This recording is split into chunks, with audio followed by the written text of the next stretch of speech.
Alright. Okay, andito po tayo ngayon sa area ni Roosevelt. Ikinabot na po yung kanyang kuryente. Ayan, na kanyang submitter.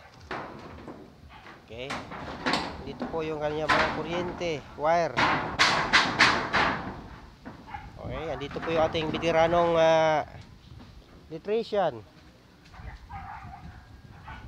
Ito po ay magiging shop ng mga grills, mga welding. Okay, welding shop po ito. Paggawa ng mga grills para sa bintana. Wala makakakain ng bunga ng mangga. Oh, wow, may bunga na pala mangga. Ayan si Kuya Sane. Oh, nakaakyat na pala ng mangga. Sus, grabing bunga nating mangga dito. Ang bulaklak pagkadami-dami na, oh. Oh, kahit saan ka tumingin. Okay. So pagdating ng April nito ay talaga naman. Dito po ako nakaabot nung unang punta ko rito nung April this year. Naabutan ko yung kasagsagan ng harvest ng mangga. Grabe. Ilang sakong mangga na ko dito. Kaso lang, maraming antik. Pati bayag ko nakagat. Advertisement na po yon. Kasi wala pang advertisement yung channel ko.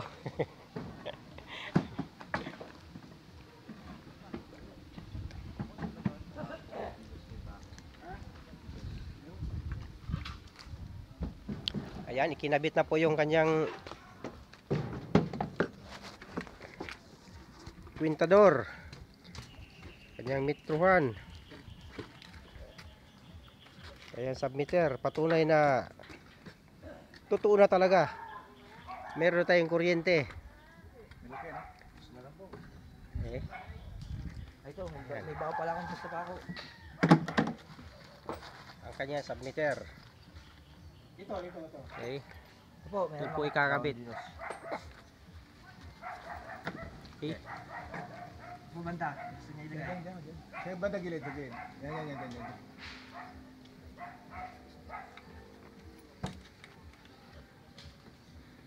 Kinabit na. Mamaya meron ng ilaw to.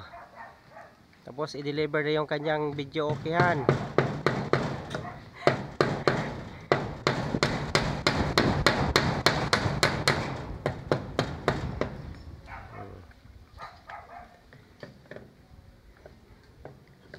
Maliwanag ng area dito.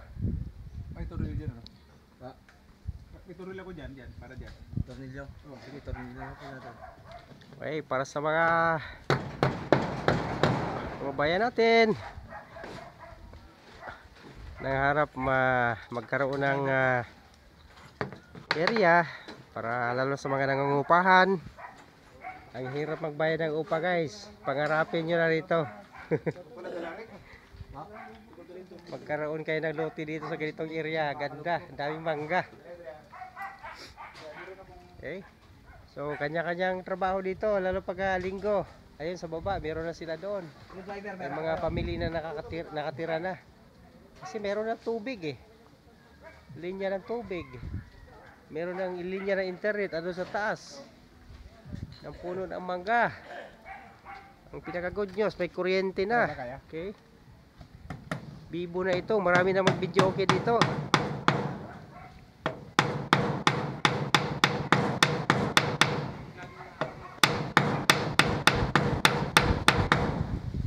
You know.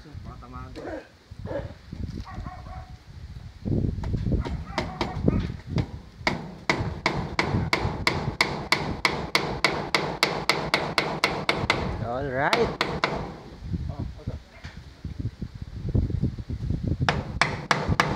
Paano ikakabit yung kanyang submitter?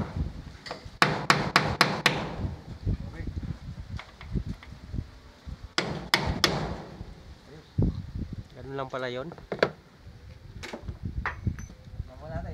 Oh, Screwdriver. Meron ako. Kunin ko lang. ayan, busy-busy yung ating mga kapwa doon.